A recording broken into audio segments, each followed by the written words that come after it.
Hi friends, today நம்ம சேனல்ல 11th சிறப்பு தமிழ் இயல் 4 இலக்கணவியல் பற்றி பார்க்க போறோம். ஆல்ரெடி நம்ம இயல் 3 வரைக்குமே முடிச்சிருந்தோம். வீடியோ பார்க்காதவங்களுக்கு நான் லிங்க் டிஸ்கிரிப்ஷன்ல கொடுக்கிறேன், செக் பண்ணி பார்த்துக்கோங்க. நம்ம சேனலுக்கு புதுசா வந்திருக்கவங்க சேனலை சப்ஸ்கிரைப் பண்ணிக்கோங்க. இலக்கணவியல் இன்னைக்கு நம்ம பார்க்க போற டாபிக். இது ரொம்ப இம்பார்ட்டன்டான யூனிட். இந்த யூனிட்ல இருந்து எவ்ரி இயர் நமக்கு டிஎன்பிஎஸ்சில இருந்து क्वेश्चंस வந்துட்டே இருக்குது. இப்போ நடந்து முடிஞ்ச குரூப் 4 குரூப் 2லயுமே இதுல இருந்து ஒரு क्वेश्चंस கேட்டிருக்காங்க. நான் அந்த क्वेश्चनையுமே ஷார்ட்ஸ்ல டிஸ்கஸ் பண்றேன், செக் பண்ணி பாருங்க. வாங்க வீடியோக்குள்ள போலாம். ஃபர்ஸ்ட் நுழையும் முன் அதுல என்ன கொடுத்திருக்காங்கன்னு பாருங்க. உலகில் நமக்கு தெரிந்து நிறைய உயிரினங்கள் வாழ்ந்துட்டு இருக்கு. ஆனா அதுல மிகவும் இம்பார்ட்டன்டான ஒரு உயிரினம் என்ன அப்படின்னா அது நாம தான். இந்த நம்மளுடைய மக்களினம் எதனால தனித்துவமா திகழ்கிறோம் அப்படின்னா மொழி ஆளுமை. நம்மளுடைய கருத்தை திறன்பட பேச்சு திறன் வாயிலாக சொல்லக்கூடிய ஒரு திறமை நம்ம கிட்ட மட்டும்தான் இருக்குது. இது ஒண்ணுதான் மனித இனத்திற்கே பெருமை சேர்க்கக்கூடிய ஒரு செயல். மக்கள் அவர்களுடைய பயன்பாட்டால் நெடுங்காலம் நின்று நிலவும் மொழிக்கு உரிய இலக்கணம் சீரிய முறையில் வகுக்கப்பட்டமை மொழியின் சிறப்பை நமக்கு உணர்த்துகின்றது. இந்த பாடப்பகுதியில நாம இலக்கண நூல்களின் வகைகள் எத்தனை, மொழிக்கு வளம் சேர்க்கும் தொடர் அமைப்புகள், நடைமுறை எடுத்துக்காட்டுகளுடன் நம்ம பார்க்க போறோம். சொற்களஞ்சிய பெருக்கத்திற்கு உதவும் அகராதிகளை பற்றி இந்த பாடம் நமக்கு எடுத்துரைக்கின்றது. நம் சமூக வாழ்விலும் தனி வாழ்விலும் நம்மோடு பின்னி பிணைந்துள்ள மொழிபெயர்ப்பு குறித்தும் நமக்கு விளக்குகின்றது. இதுல நாம என்னென்ன பார்க்க போறோம் அப்படின்னா இலக்கண வரலாறு, தொடரியல், அகராதி கலை, மொழிபெயர்ப்பு கலை, இந்த 4 பற்றி பார்க்க போறோம். டுடே நாம இலக்கண வரலாறு பற்றி பார்க்க போறோம். ஃபர்ஸ்ட் ஒன் இலக்கண வரலாறு. உள்ள போறதுக்கு முன்னாடி ஃபர்ஸ்ட் இலக்கணத்தின் இன்றியமையாமை அப்படின்னு ஒரு டாபிக் கொடுத்துருக்காங்க. இலக்கணத்தின் இன்றியமையாமை அப்படின்னா என்ன? ஃபார் எக்ஸாம்பிள், இப்போ என்கிட்டயோ அல்லது நம்ம மாணவர்கள் கிட்டயோ ஒரு இலக்கிய நூல்களை எழுதுங்க அப்படின்னு சொல்லி நம்ம கொடுத்தோம்னு வச்சுக்கோங்களேன். நம்ம ஒவ்வொருத்தரும் வெவ்வேறு வகையில எழுதுவோம். ஆனா எதனால நம்ம ஒவ்வொருத்தரும் வெவ்வேறு வகையில எழுதுறோம்? ஏன்னா நமக்கு இதை எப்படி எழுதணும் அப்படின்ற வரையறை தெரியணும். தெரிஞ்சா மட்டும்தான் நம்ம எல்லாருமே ஒரே மாதிரி அதே அமைப்பை பின்பற்றி எழுதுவோம். ஃபார் எக்ஸாம்பிள், கட்டுரைன்னு வச்சுக்கோங்களேன். கட்டுரைக்கு ஒரு வரையறை நமக்கு தெரியும். என்ன? முதல்ல முன்னுரை இருக்கணும். அடுத்து எந்தெந்த கதை மாந்தர்கள் எதை பற்றி பேச போறோமோ அதை பத்தின இன்ட்ரோடக்ஷனை நம்ம முன்னுரையில கொடுத்துடணும். அதுக்கடுத்து சொல்ல வேண்டியது அதனுடைய பயன்கள் என்ன, அதனுடைய எப்படி நாம பாதுகாக்கணும், அதெல்லாம் நம்ம கொடுத்துட்டு ஃபைனலா முடிவுரை கொடுப்போம். இதுதான் ஒரு கட்டுரைக்குரிய வரையறை. அதுபோல ஒரு இலக்கியம் எழுதுவதற்கு ஒரு வரையறை வேண்டும். அதற்காக படைக்கப்பட்டதுதான் இந்த இலக்கணம். ஒரு மொழிக்கு ஒழுங்கையும் சீர்மையையும் தருவது இந்த இலக்கணம் தான். இது ஒரு மொழியின் பல்வேறு கூறுகளை நமக்கு எடுத்துரைக்கின்றது. மொழியின் இயக்கத்தை பல விதிகளாக பாகுபடுத்தி காட்டுவதற்கு இந்த இலக்கணம் நமக்கு பயன்படுகின்றது. இலக்கணம் பழங்காலத்துல இருந்தே நம்ம தமிழ் மொழியின் அமைப்பையும் இலக்கிய மரபையும் போற்றி பாதுகாத்து வந்துட்டு இருக்கு. இது மட்டும் இல்லாம காலந்தோறும் மொழியில மாற்றங்கள் ஏற்பட்டுட்டே இருக்கு. இந்த மாற்றங்களை உள்வாங்கவும் அதை எதிர்கொள்வதற்காகவும் இலக்கணத்தின் பங்கு இன்றியமையாததாக திகழ்கின்றது. நம்ம தமிழ்ல திருத்தமா பேசணும், நல்லா பிழை இல்லாம படிக்கணும் அப்படின்னா நமக்கு கண்டிப்பா இந்த இலக்கணம் பற்றி நன்கு தெரிந்திருக்கணும்.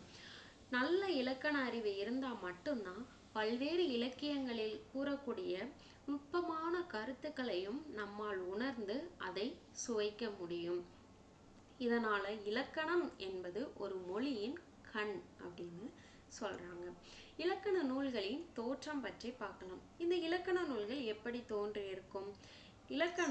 இலக்கியங்கள் தோன்றியதற்கு அப்புறம் தான் இலக்கண நூல்கள் தோன்றியிருக்க கூடும். ஏன்னா இலக்கியங்கள் ஒவ்வொருவரும் ஒவ்வொரு விதமாக படைக்க ஆரம்பிச்சிருப்பாங்க. இவங்க ஒரே தொகுப்பாளர்களாக ஒரே மாதிரி படைக்கணும் அப்படின்றதுக்காக கொண்டு வரப்பட்ட ஒரு நூல் தான் இந்த இலக்கண நூல்கள். இதுல மொழியின் பொது தன்மையை தொகுத்து பிறருக்கு உணர்த்த வேண்டிய நிலை அதற்காக உருவானது தான் இந்த இலக்கண நூல்கள். ஏன்னா இலக்கியங்களின் எண்ணிக்கை அதிகரித்து கொண்டே போனது. ஆனால் அது ஒரு வரையறையை பின்பற்றி இயற்றப்படவில்லை. இந்த வரையறையை நம்ம கொண்டு வருவதற்காக இயற்றப்படுற நூல் தான் இந்த இலக்கண நூல். இந்த இலக்கண நூலை உருவாக்கியிருப்பாங்க இல்லையா, அவங்க உருவாக்குவதற்காக எந்த மனநிலைமையில இருந்தாங்க அப்படின்னா, அவங்க வாழ்ந்துட்டு இருக்க காலத்திலையும் அவங்களுக்கு முன்னாடி காலத்திலையும் அந்த மொழியின் வழக்கங்கள் எப்படி இருந்துச்சு அப்படின்றத தெரிஞ்சுக்கிட்டு அதுக்கப்புறம் தான் இந்த இலக்கண நூல்களை எழுதுவதற்கான முயற்சியை மேற்கொண்டனர். இதுதான் இலக்கண தோற்றத்திற்கு அடிப்படையாக அமைந்தது. இந்த தொல்காப்பிய பாயிரம் நமக்கு தமிழில் முதலாக கிடைத்த ஒரு இலக்கண நூல் அப்படின்னா இந்த தொல்காப்பியம். ஆனா இந்த தொல்காப்பியத்திலேயே ஒரு சில வரிகள் தொல்காப்பியத்திற்கு முன்னாடி இலக்கண நூல்கள் இருந்திருக்கு அப்படின்றதுக்குரிய சான்றுகளை நமக்கு விளக்குது. என்னென்னு பாருங்க. தொல்காப்பிய பாயிரத்துல முந்து நூல் கண்டு முறைப்பட எண்ணி, அதாவது முன்னாடி உள்ள நூல்களை எண்ணி அதை முறைப்படுத்தி எழுதுவதற்காக அப்படின்னு பொருள் குறிப்பிடுது. இது தொல்காப்பிய பாயிரத்துல குறிப்பிட்டிருக்காங்க. அடுத்து பாருங்க. என்ப, என்மனார் புலவர், மொழிப, மொழிமனார் இந்த எழுத்துக்கள் எல்லாமே தொல்காப்பியத்திற்கு முன்னாடியும் இலக்கண நூல்கள் இருந்தன அப்படின்றத நமக்கு உறுதி செய்கின்றன. பல நூல்கள் எழுதப்பட்டதுக்கு அடுத்து நூல்களின் பண்பு நூலும் இலக்கணங்கள் எழுதப்பட்டன அப்படின்றத இதன் மூலமாக நம்மால் அறிந்து கொள்ள முடிகின்றது. இலக்கண தோற்றம் இலக்கியத்தை மட்டுமே அடிப்படையாக கொண்டு அமைவது அல்ல, வழக்கு மொழியின் வாழ்வையும் வளத்தையும் போற்றுவதாகவே அமைந்தது இந்த இலக்கணம். ஏன்னா தொல்காப்பியத்துல நமக்கு தமிழ் மொழியின் வரையறையை மட்டுமே சொல்லியிருக்க மாட்டாங்க, அதுல மனிதனின் வாழ்வியல் முறைகளையும் சொல்லியிருப்பாங்க. அதனால தொல்காப்பியத்துல அதனுடைய சிறப்பு பாயிரத்துல எப்படி சிறப்பா சொல்லியிருக்காங்க பாருங்க. வழக்கும் செய்யுளும் ஆயிரு முதலின் எழுத்தும் சொல்லும் பொருளும் நாடி தொல்காப்பியம் தொகுக்க பெற்றது. அதாவது ஒரு எழுத்து, சொல், பொருள் ஆகியவற்றை பற்றி சொல்லி அதற்கு அடுத்து மனிதனின் வாழ்வியலை பற்றியும் இந்த தொல்காப்பியம் இலக்கண நூல் குறிப்பிடுகின்றது. அடுத்து பாருங்க. இந்த இலக்கணம் எப்படி தோன்றின அப்படின்றத உணர்த்தும் வகையில ஒரு பழைய தொடர் வழக்கு இருக்கு பாருங்க. அது என்னன்னா, எள்ளினின் எண்ணெய் எடுபடுவது போல இலக்கியத்தினின்றும் எடுபடுவது இலக்கணம். அதாவது எள் இருந்தா மட்டும்தான் நம்மளால எண்ணெய் எடுக்க முடியும். எள்ளில் இருந்து எண்ணெய் எப்படி எடுக்கிறாங்களோ அதுபோலத்தான் இலக்கியத்திலிருந்து எடுக்கப்பட்டதுதான் இந்த இலக்கணம். இதன் மூலம் இலக்கணம் தோன்றுவதற்கு முன்னாடியே இலக்கியம் தோன்றிருக்கு அப்படின்றத நம்மால் அறிந்து கொள்ள முடிகின்றது. அடுத்து இலக்கண நூல்களின் வளர்ச்சி. தமிழ்ல இலக்கண நூல்கள் செய்யுள் வடிவத்திலையும் உரைநடை வடிவத்திலையும் காணப்படுகின்றன. ஆனா முதலாக கிடைக்கப்பெற்ற பழமையான இலக்கண நூலான தொல்காப்பியம் செய்யுள் வடிவில் இயற்றப்பட்ட ஒரு இலக்கண நூல். தொல்காப்பியத்தை பின்பற்றி பல்வேறு நூல்கள் செய்யுள் வடிவில் எழுதப்பட்டன. இது தொல்காப்பியத்தில் அமைந்துள்ள இயல்களை அடியொற்றி தனித்தனி பகுதி இலக்கண நூல்களாக தோன்றியுள்ளன. தொல்காப்பியத்துல எழுத்து, சொல், பொருள் ஆகிய 3 அதிகாரங்கள் உள்ளது அப்படின்றது எல்லாத்துக்கும் தெரியும். இதுல எழுத்து, சொல் இந்த 2 அதிகாரங்களை அடிப்படையாக கொண்டு நன்னூல், நேமிநாதம் ஆகிய இலக்கண நூல்கள் எழுதியிருக்காங்க. இதுல தொல்காப்பியத்தில் குறிப்பிடக்கூடிய சொல்லதிகாரத்தை மட்டுமே அடிப்படையாக கொண்டு பிரயோக விவேகம், இலக்கண கொத்து ஆகிய இலக்கண நூல்கள் எழுதப்பட்டிருக்கின்றன. பொருளதிகாரத்துல அகத்திணை, புறத்திணை அப்படின்னு 2 திணைகளாக பிரித்திருப்பாங்க. இதுல அகத்திணை சார்ந்து இறையனாரக பொருள், நம்பியக பொருள், களவியல் காரிகை, மாறன் அகப்பொருள் முதலிய நூல்கள் இயற்றப்பட்டுள்ளன. இது ரொம்ப இம்பார்ட்டன்ட். பொருளதிகாரத்தில் அகத்திணை, புறத்திணை அப்படின்னு 2ஆ நாம பிரிப்போம். அகம்னா உள்ளன்பை பற்றி குறிப்பிடக்கூடியது அகத்திணை. அதாவது தலைவன், தலைவின் மட்டும்தான் குறிப்பிட்டிருப்பாங்க, அவர்களுடைய பெயரை குறிப்பிட மாட்டாங்க. புறப்பொருள் அப்படின்னா என்ன அப்படின்னா, ஒரு மன்னனையோ அல்லது கொடையளிப்பவரையோ பற்றி, அவர்களுடைய வீரம், அவர்களுடைய சிறந்த செயல்களை பற்றி குறிப்பிடுவதுதான் இந்த புறத்திணை. இந்த பொருளதிகாரத்துல அகத்திணையில 4 இலக்கண நூல்கள் தோன்றி இருக்கின்றன. என்னென்ன அப்படின்னா, இறையநாதக பொருள், நம்பியக பொருள், களவியல் காரிகை, மாறன் அகப்பொருள். ரொம்ப இம்பார்ட்டன்ட், ஞாபகம் வச்சுக்கோங்க, கொஸ்டின்ல கேட்க சான்சஸ் இருக்கு. அதே மாதிரி தொல்காப்பிய புறத்திணையியல் சார்ந்து புறப்பொருள் வெண்பா மாலை, பன்னிரு படலம் ஆகிய இலக்கண நூல்கள் தோன்றி இருக்குது. செய்யுளியல் சார்ந்து யாப்பெருங்களம், யாப்பெருங்கள காரிகை முதலிய யாப்பு இலக்கண நூல்களும், உவமவியல் சார்ந்து தண்டி அலங்காரம், மாறன் அலங்காரம் முதலிய அணி இலக்கண நூல்களும் எழுதப்பட்டிருக்கின்றன. இதை பற்றி நாம பின்னாடி விரிவா பார்க்கலாம். இதுல சில இலக்கண நூல்கள் தொல்காப்பிய மரபை மட்டுமில்லாமல் வடமொழி இலக்கண மரபையும் தமிழுக்கு கொண்டு வர முயன்றிருக்கின்றன. 19ஆம் நூற்றாண்டிற்கு பிறகுதான் உரைநடை வடிவில் இலக்கண நூல்கள் எழுதப்பட்டன. இலக்கண சுருக்கம், இலக்கண சுருக்க வினாவிடை இந்த நூல்கள்லாம் உரை வடிவில் இயற்றப்பட்ட இலக்கண நூல்கள். கால்டுவெல் அப்படின்றவர் திராவிட மொழியின் ஒப்பிலக்கணம் எனும் நூலை இயற்றியிருக்காரு. இந்த நூலின் மூலமாக தமிழின் தனி சிறப்புகளை தமிழறியாத மேனாட்டினரும் அறிந்து கொள்ளும் வகையில் இவர் இயற்றியிருக்காரு. இது ரொம்ப இம்பார்ட்டன்ட். திராவிட மொழிகளின் ஒப்பிலக்கணம் எனும் நூலை இயற்றியவர் கால்டுவெல். இதன் மூலமாக தமிழ் மொழியே தெரியாதவங்களுக்கு கூட நம்ம தமிழின் இலக்கணம் பற்றி அறிந்து கொள்ள முடியும். அது மாதிரி இவர் எழுதியிருக்காரு கால்டுவெல். ஓகே, நெக்ஸ்ட் பாருங்க. இந்த இலக்கண நூல்களை பற்றி தனித்தனியாக நாம பார்க்கலாம். ஃபர்ஸ்ட் தொல்காப்பியம். தொல்காப்பியம் 5 இலக்கணங்களை கொண்டு விளங்குகின்றது. இது 3 அதிகாரங்களை கொண்டுள்ளது. எழுத்து, சொல், பொருள். இதுதான் இந்த 3 அதிகாரங்கள். ஒவ்வொரு அதிகாரங்களும் 9 இயலாக பகுக்கப்பட்டுள்ளது. இந்த நூல் எழுத்து சொற்களாலும் உருவாக்கப்படும் செய்யுளுக்கும் அதில் இடம்படும் பொருளுக்கும் இலக்கண வரையறைகளை கொடுத்திருக்கு. தொல்காப்பிய பொருளதிகாரம் பழந்தமிழரின் நாகரிகத்தையும் அவர்தம் வாழ்வியல் நடைமுறைகளையுமே எடுத்து எம்புகிறது. இதைதான் நம்ம பார்த்தோம். மற்ற இலக்கண நூல்கள் எல்லாமே தமிழின் வரையறைகளை மட்டும்தான் சொல்லியிருக்கோம். ஆனால் தொல்காப்பியத்துல பொருளதிகாரம் மட்டும்தான் பழந்தமிழர்களுடைய நாகரிகம் எப்படி இருந்தது, அவர்களுடைய வாழ்வியல் நடைமுறைகள் எப்படி இருந்தது அதை விளக்குகின்றது. இதன் மூலமாக தொல்காப்பியம் தனித்து சிறப்பாக விளங்குகின்றது. இந்த அதிகாரத்தில் அமைந்துள்ள இயல்களில் இயற்கை, சுற்றுப்புற சூழல், அந்த கால மக்களுடைய அக உணர்வுகள், பண்பாட்டு பழக்க வழக்கங்கள் பற்றி நம்மளால அறிந்து கொள்ள முடியும். போர் நெறிமுறைகள் பற்றிய செய்திகள் புறப்பொருள்ல உள்ள இயல்களின் மூலமாக நம்மால் அறிந்து கொள்ள முடியும். அன்பின் ஐந்திணை மூலமாக முதல், கரு, முறிப்பொருள் ஆகியவற்றை நம்மால் அகப்பொருள் பற்றிய இயல்களில் அறிந்து கொள்ள முடியும்.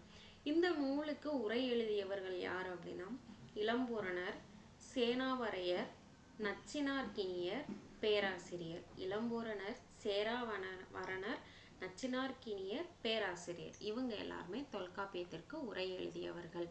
இது ஞாபகம் வச்சுக்க வேண்டிய ஒன்று. தொல்காப்பியத்திற்கு உரை எழுதியவர்கள் இளம்பூரணர், சேனாவரணர், நச்சினார்க்கினியர், பேராசிரியர். ஓகே, அடுத்தது பாருங்க. தொல்காப்பியத்தில் 3 அதிகாரத்திலேயுமே 9 இயல்களாக 27 இயல்கள் உள்ளன. அதை நமக்கு பட்டியலா கொடுத்திருக்காங்க. ஃபர்ஸ்ட் எழுத்ததிகாரம், அதில் உள்ள 9 இயல்கள்: நூல்மரபு, மொழிமரபு, பிறப்பியல், புணரியல், தொகைமரபு, உருபியல், உயிர் மயங்கியல், புள்ளி மயங்கியல், குற்றியல் உகர புணரியல். அடுத்து சொல்லதிகாரத்தில் குறிக்கப்பட்டுள்ள 9 இயல்கள் பாருங்க. கிளவியாக்கம், வேற்றுமை இயல், வேற்றுமை மயங்கியல், வெளிமரபு, பெயரியல், வினையியல், இடையியல், உரியியல், எச்சவியல். அடுத்து பொருளதிகாரத்தில் உள்ள 9 இயல்கள்: அகத்திணையியல், புறத்திணையியல், களவியல், கற்பியல், பொருளியல், மெய்ப்பாட்டியல், உவமவியல், செய்யுளியல், மரபியல். அதைத் தொடர்ந்து இறையனார் இயற்றிய அகப்பொருள். இது ரொம்ப ரொம்ப இம்பார்ட்டன்ட். இதை பற்றிய கொஷின்ஸ் வந்து நமக்கு கண்டிப்பாக போட்டித் தேர்வுகளில் கேட்பாங்க. இறையனார் என்பவரால் இயற்றப்பட்ட ஒரு நூல் தான் இந்த அகப்பொருள் இலக்கண நூல்.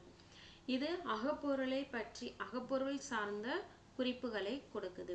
களவியல் அப்படின்ற பெயரால் வழங்கப்படக்கூடிய ஒரு நூல் தான் இந்த அகப்பொருள் நூல்.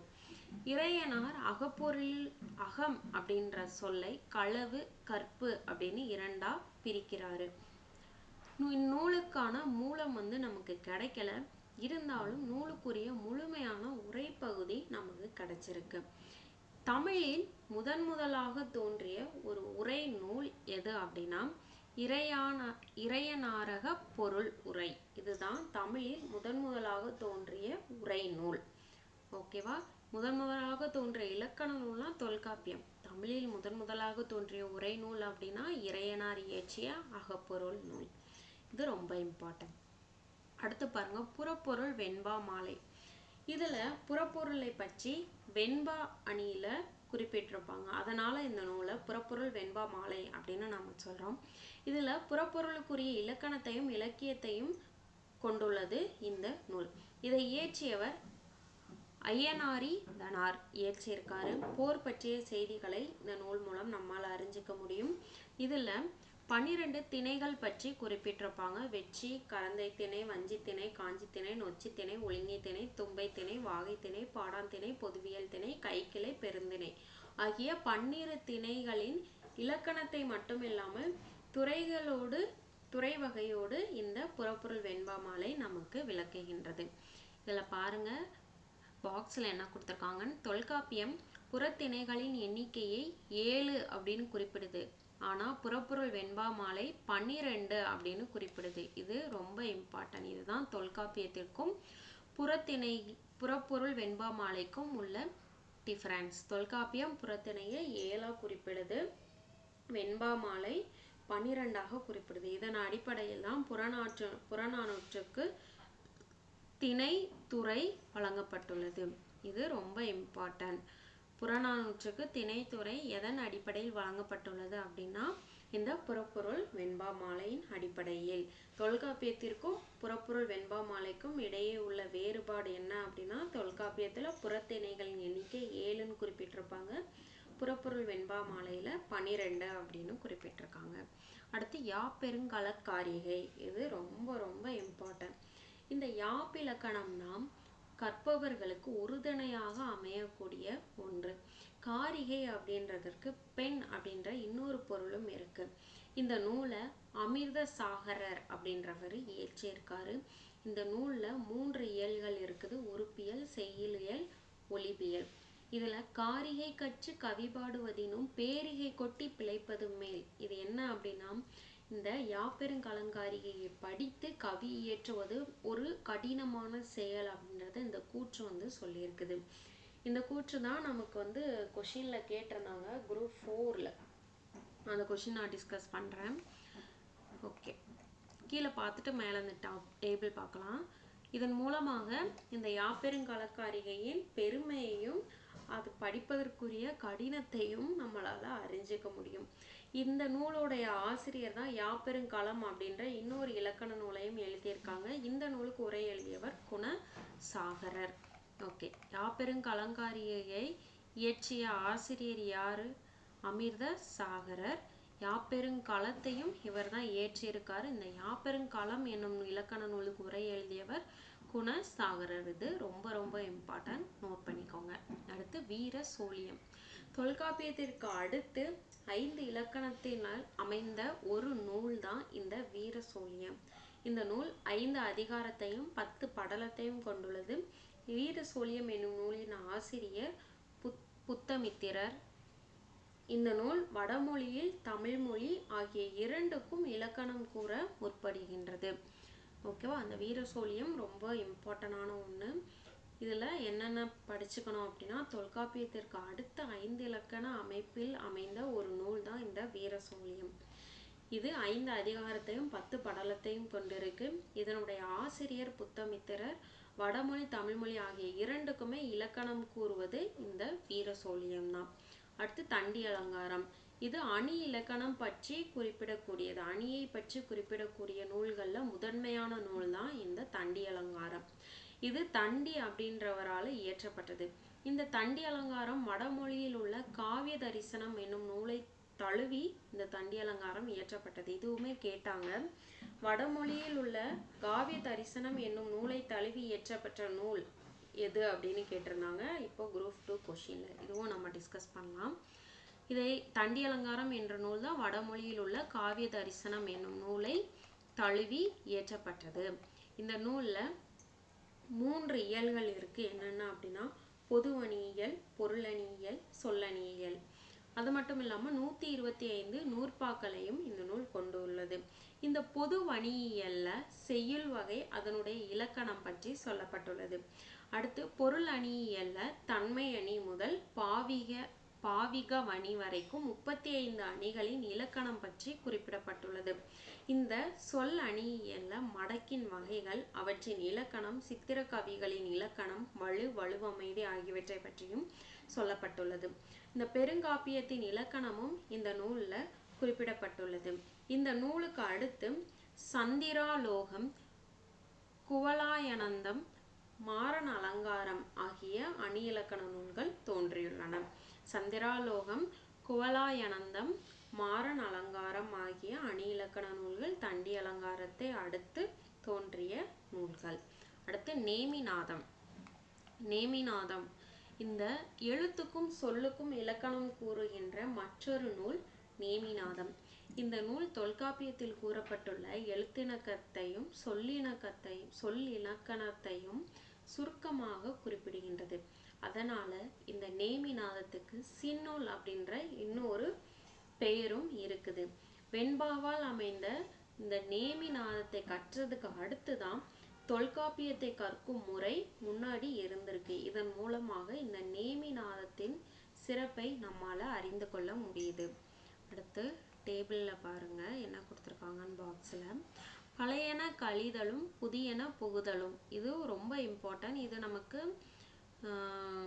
9th ஸ்டாண்டர்ட் நினைக்கிறேன். அதுல வந்துட்டு தமிழர் விழாக்கள் அந்த இதுல நமக்கு கொடுத்துருப்பாங்க. பழையன கழிதலும் புதியன புகுதலும். இது வந்து நன்னூலில் இயற்றப்பட்டிருக்கு. இந்த பழையன கழிதலும் புதியன புகுதலும் அப்படின்ற ஒரு வரி. இதனால ஞாபகம் வச்சுக்கோங்க, நமக்கு கேட்பாங்க. இதுல என்ன கொடுத்துருக்காங்க பாருங்க. அவன், இவன், உவன் என்பனவற்றுள் உவன் என்னும் சுற்றுப்பெயர் இப்ப வழக்குல கிடையாது. நறுமணம் அப்படின்ற பொருளை குறித்த நாற்றம் என்னும் சொல், அதாவது நாற்றம் அப்படின்றதற்கு நறுமணம் தான் பொருள். ஆனா இப்போ நாம நாற்றம் அப்படின்னா விரும்பத்தகாத மனம் அப்படின்னு நாம சொல்லிட்டு இருக்கோம். தமிழ் மொழியில முதல்ல வராத எழுத்துக்கள் என்னென்ன அப்படின்னா லா, ரா. ஆனா இப்போ வரைக்குமே சிலருடைய பெயர்கள் லா, ரால வந்து தோன்றுது அப்படின்னு குறிப்பிட்டிருக்காங்க. அடுத்து பாருங்க, இதனை எழுதியவர், எதை எழுதியவர் அப்படின்னா இந்த நேமிநாதத்தை இயற்றியவர் குணவீர பண்டிதர். இவர் தான் வச்சநந்தி மாலை அப்படின்னு அழைக்கக்கூடிய ஒரு வெண்பா பாட்டியல் நூலையுமே இயற்றியிருப்பாரு. அதைத் தொடர்ந்து நன்னூல். தொல்காப்பியத்திற்கு அடுத்ததாக மிகுதியாக பயன்பாட்டில் இருக்கக்கூடிய ஒரு நூல் தான் நன்னூல். தொல்காப்பியத்தில் தெளிவும் எளிமையும் கொண்டு விளங்க நன்னூல் செறிவும் சுருக்கமும் கொண்டு விளங்குகின்றது. இந்த நன்னூல்ல எழுத்ததிகாரமும் சொல்லதிகாரமும் குறிப்பிடப்பட்டுள்ளது. இந்த நூலில் அமைந்துள்ள பொதுப்பாயிரம், நல்ல நூலுக்குரிய இலக்கணம், 10 அழகு, 10 குற்றம், நல்லாசிரியர், ஆசிரியர் ஆகாதவர் ஆகியோருடைய இலக்கணம், நல்ல மாணாக்கர் ஆகாதவரின் இயல்புகள், பாடங்கற்பிக்கும் முறை, கற்கும் முறை ஆகியன குறித்து விரிவாக கூறியுள்ளது. ஆக்சுவலி நன்னூல் இதை பிரிச்சோம்னா நல்ல கூட்டல் நூல் அப்படின்னு புரியும். அதாவது நல்ல பண்புகளை கூறக்கூடிய நூல் அப்படின்றதுனாலதான் இதை நன்னூல் அப்படின்னு குறிப்பிடுறோம். தொல்காப்பியத்திற்கு அடுத்து மிகுதியாக பயன்பாட்டில் உள்ள நூல் இந்த நன்னூல் தான். இந்த நன்னூல்ல தொல்காப்பியத்தில் கூறப்பட்டுள்ள எழுத்ததிகாரமும் சொல்லதிகாரமும் குறிப்பிடப்பட்டுள்ளது. ஓகே, அடுத்து பாருங்க. தொல்காப்பியத்தின் பாயிர உரை மேற்கோள் இந்த நூலின் இலக்கண சூத்திரங்களாக தொகுக்கப்பட்டுள்ளன. நல்லூர்ல எழுத்ததிகாரத்துல பதவியியல் தொல்காப்பியத்தின் வளர்நிலையாக அமைந்துள்ளது. இந்த இயல் சொற்களின் கட்டமைப்பை தெளிவாக விளக்குகின்றது. அதாவது சொற்களை நம்ம பகுதி, விகுதி, இடைநிலை, சந்தி, சாரியை, விகாரம் அப்படின்னு பகுத்து, அதாவது பிரித்து கூட்டுவோம் இல்லையா? பகுபதம், பகாபதம் நம்ம படிச்சிருக்கோம் இல்லையா? அதை இந்த நன்னூலில் தான் குறிப்பிட்டிருக்காங்க. இந்த நூலின் சொல்லதிகாரத்தின் இறுதியாக பழையன கழிதலும் புதியன புகுதலும் வலுவல கால வகையினானே, இதை வந்து நன்னூலில் குறிப்பிட்டிருக்காங்க. இதில் வழக்கிழந்த இலக்கண கருத்துக்களை நீக்குவதும் புதிய வழக்குகள் சிலவற்றை ஏற்றுக்கொள்வதும் தப்பு கிடையாது. காலந்தோறும் ஏற்பட்ட மாற்றத்திற்கு உட்பட்டதை இலக்கணம் அப்படின்னு நன்னூலில் குறிப்பிட்டிருக்காங்க. இந்த நூலுக்கு உரை எழுதினவங்க யார் யார் அப்படின்னா மயிலைநாதர், சங்கர நமச்சிவாயர், சிவஞான முனிவர், ஆறுமுக நாவலர். அடுத்து நம்பியக பொருள். நம்பி அப்படின்றவரால் இயற்றப்பட்ட நூல் தான் நம்பி அகப்பொருள். இது அகப்பொருள் சார்ந்த நூல். இந்த நூலில் அகத்திணையியல், களவியல், வரைவியல், கற்பியல், ஒளியியல் அப்படின்னு 5 இயல்களாக பிரித்து கொடுத்திருக்காங்க. தொல்காப்பியம் அகப்பொருள் இலக்கணத்தை கதை மாந்தர்களின் கூற்று வகையாக கூற, நம்பியக பொருள் அகப்பொருள் இலக்கணத்தை துறை வகையாக விளக்கி கூறுகின்றது. அதாவது தொல்காப்பியத்திற்கும் நம்பியக பொருளுக்கும் உள்ள வித்தியாசம் என்ன அப்படின்னா, அகப்பொருள் இலக்கணத்தை கூற்று வகையாக தொல்காப்பியம் குறிப்பிடும். இதே நம்பியக பொருள் அகப்பொருள் இலக்கணத்தை துறை வகையாக குறிப்பிடும். அக இலக்கிய நூல்களுள் இதன் அடிப்படையிலே துறை வகுக்கப்பட்டுள்ளது. ஓகே, இதுக்கு முன்னாடி ஒரு டேபிள் பார்க்காம வந்துட்டோம் இல்லையா? இதில் பாருங்க, புறப்பொருள் வெண்பா மாலை குறிப்பிடும் திணைகள் 12 திணைகளுக்கும் கொடுத்துருக்காங்க. இதுவுமே நமக்கு வந்து கொஷின்ஸில் கேட்டிருக்காங்க. அதாவது ஒவ்வொரு திணைக்கும் ஒவ்வொரு பூ வந்து நமக்கு சூட்டி கொண்டு செல்வாங்க. இதில் நமக்கு என்ன கேட்டிருந்தாங்கன்னா, கரந்தை பூ மக்கள் எப்பொழுது சூடுவர் அப்படின்னு கேட்டிருந்தாங்க. பகைவரை கவர்ந்த ஆணிரைகளை மீட்டு வரும் பொழுது கரந்தை பூ சூடி கொண்டு வருவர் அப்படின்னு பதில் சொல்லணும். அந்த கொஷினும் டிஸ்கஸ் பண்ணலாம். இங்கே பாருங்க, வெற்றி திணையின பகைவரது ஆணிரைகளை கவர்தல். கரந்தை பகைவர் கறந்த ஆணிரை மீட்டல். வஞ்சி பகை நாட்டின் மீது போர் தொடுத்தல். காஞ்சி திணை பகைவரை எதிர்த்து போரிடல். நொச்சி திணை பகைவரிடமிருந்து மதிலை காத்தல். உளிங்கை திணை பகைவர் மதிலை சுற்றி வளைத்தல். தும்பை திணை பகைவர் மன்னர் இருவரும் போரிடுதல். அதாவது 2 மன்னர்கள் போரிட்டு இருப்பாங்க, ஆனால் அதில் வெற்றி யாருக்கு அப்படின்றது சொல்ல முடியாது. அந்த போர் தொடர்ந்துட்டே இருக்கும். அதுதான் தும்பை திணை. இது தும்பைப்பூ சூடி வருவாங்க. அதாவது ஒரு போருக்கு போறவங்க திரும்பி வரும்போது தும்பைப்பூ சூடி வந்தாங்க அப்படின்னா இதன் மூலம் குறிப்பால் நம்ம அறிஞ்சுக்கலாம். அடுத்து வாகைப்பூ. போரில் வெற்றி பெற்ற மன்னரை புகழ்தல் தான் இந்த வாகை திணை. அடுத்து பாடான் திணை. ஒரு ஆண் மகனின் கல்வி, புகழ், வீரம், செல்வம் முதலியவற்றை போற்றுவது பாடான் திணை. பொதுவியல் திணை. வெற்றி முதல் பாடான் வரையுள்ள புறத்திணைகளுக்கு பொதுவானவற்றையும் அவற்றில் கூறப்படாதவற்றையும் கூறுவதுதான் இந்த பொதுவியல் திணை. கைக்கிளை ஒருதலை காமம். பெருந்திணை அப்படின்னா பொருந்தாத காமம். ஓகே, நெக்ஸ்ட் நாம இலக்கண விளக்கம் பார்க்கணும். இந்த நூல் எழுத்து, சொல், பொருள் ஆகிய 3 அதிகாரங்களாக பகுக்கப்பட்டு 5 இலக்கணத்தையும் கூறுகின்றது. இதை பார்த்தா நமக்கு எப்படி தோணுது? தொல்காப்பியத்திலையும் எழுத்து, சொல், பொருள் ஆகிய 3 அதிகாரங்கள் இருக்கும். ஓகேவா? 5 இலக்கணங்களை பற்றியும் குறிப்பிட்டிருக்கும். இந்த நூலும் அதையே குறிப்பிடுது. அதனால இந்த நூலை நம்ம குட்டி தொல்காப்பியம் அப்படின்னு சொல்றோம். இந்த நூலை இயற்றியவர் வைத்தியநாத தேசிகர். இது மட்டும் தெரிஞ்சா போதும். இலக்கண விளக்கம் தொல்காப்பியத்தை போன்றே 3 அதிகாரத்தையும் 5 இலக்கணத்தையும் பற்றி கூறுகின்றது. இந்த மாதிரி குறிப்பிடுறதுனால இதை நம்ம குட்டி தொல்காப்பியம் அப்படின்னு இந்த இலக்கண விளக்கம் நூலை அழைக்கிறோம். இந்த நூலை இயற்றியவர் வைத்தியநாத தேசிகர். அடுத்து தொன்னூல் விளக்கம். அதுக்கு முன்னாடி இந்த பாக்ஸ் பார்த்துடலாம்.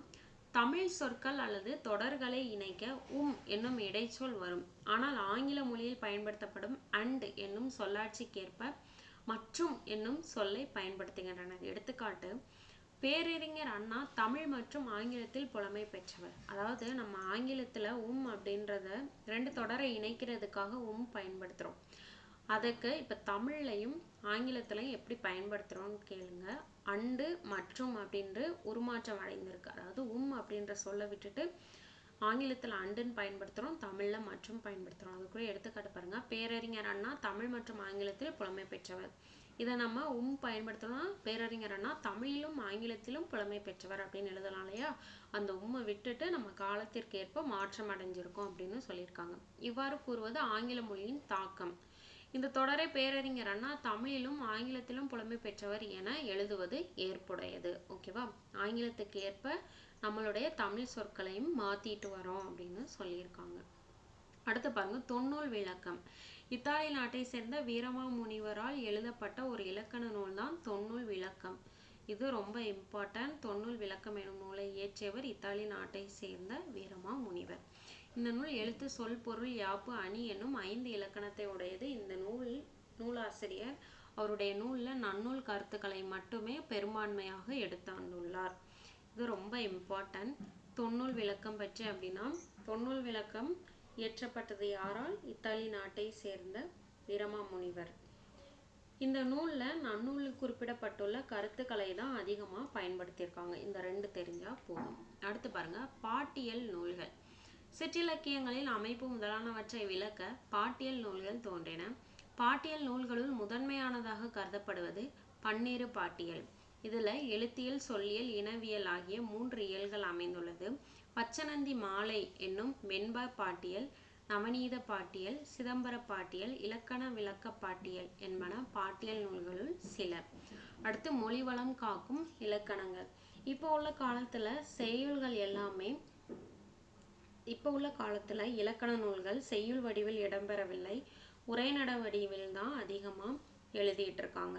இந்த மாதிரி காலந்தோறும் இலக்கியங்கள் புது புது வடிவங்களில் மாற்றம் பெறும் போதும் அவற்றிற்கான இலக்கணங்களும் தோன்ற தொடங்கியுள்ளன. ஆகவே இலக்கணத்தின் இன்றியமையாவை உணர்ந்து தமிழ் மொழியை வளம்பெற செய்வது நம்முடைய கடமை. இதோட நமக்கு இந்த யூனிட் முடியுது, அதாவது இலக்கணம் முடியுது. இதுல புக் பேக் கொஸ்டின் பார்க்கலாம். குட்டி தொல்காப்பியம் என அழைக்கப்படும் நூல் இப்பதான் பார்த்தோம், இலக்கண விளக்கம். Option C. தண்டி அலங்காரத்தை இயற்றியவர் தண்டி. இறையனார் அகப்பொருள், இதை இயற்றியவர் இறையனார். நம்பி அகப்பொருள் இயற்றியவர் நம்பி. அப்ப வீர சோழியம் இயற்றியவர் யாரு? ஆப்ஷன் சி, புத்த மித்திரர். ஓகே. காரிகை கற்று கவி பாடுவதிலும் பேரிகை கொட்டி பிழைப்பது மேல் இத்தொடர் உணர்த்துவது ஆப்ஷன் பி, கவிதை எழுதுவது அரிது. இந்த கொஸ்டின் அப்படியே நமக்கு குரூப் 2 கொஸ்டின்ல கேட்டிருந்தாங்க. அதை நான் உங்களுக்கு டிஸ்கஸ் பண்றேன். அடுத்து பாருங்க, ஷார்ட்ஸ்ல அப்லோட் பண்றேன், செக் பண்ணி பார்த்துக்கோங்க. அடுத்து அகப்பொருள் சாராத நூலை தேர்ந்தெடுக. ஆப்ஷன் பி, பன்னிரு படலம். தொல்காப்பியம் கற்பதற்கு முன்னர் பயிற்சி பெற வேண்டிய நூல் ஆப்ஷன் பி, நேமி நாதம். அடுத்து சரியாக பொருந்தியுள்ள விடை குறிப்பை எழுதுக. ஃபர்ஸ்ட் ஒன் பாருங்க, இது உங்களுக்கு தெளிவா தெரியுதான்னு தெரியல. ஃபர்ஸ்ட் ஒன் ஆண் இறைகளை பகைவர்கள் கவர்ந்து கொள்தல். ஏன்னா மாடு எல்லாமே இருக்குது, இந்த சைடில் பாருங்க எல்லாரும் அந்த இதை கூட்டிட்டு போற மாதிரி காமிச்சிருக்காங்களே. ஸோ ஆப்ஷன் 3 தான், பகைவன் ஆணிரைகளை கவர்தல். அடுத்தது பாருங்க, மாடுகளை கூட்டிட்டு வராங்க, அப்போ பகைவரிடமிருந்து ஆணிரையை மீட்டல், அதுதான் செகண்ட் ஒன். அடுத்து தேர்ட் ஒன் பாருங்க, பகைவர் மதிலை வளைத்தல், அதாவது சுற்றி வளைக்கிறாங்க, வளைத்து போரிட்டு இருக்காங்களே. அடுத்து ஃபோர்த் ஒன் பாருங்க, மதிலை காத்தல், பகைவரிடமிருந்து மதிலை காத்தல். So option D. இதோட நமக்கு இந்த யூனிட் முடியுது, அதாவது இலக்கணம் முறை மட்டும் முடியுது. நெக்ஸ்ட் தொடரியல் நாம நெக்ஸ்ட் வீடியோல பார்க்கலாம். தேங்க்யூ.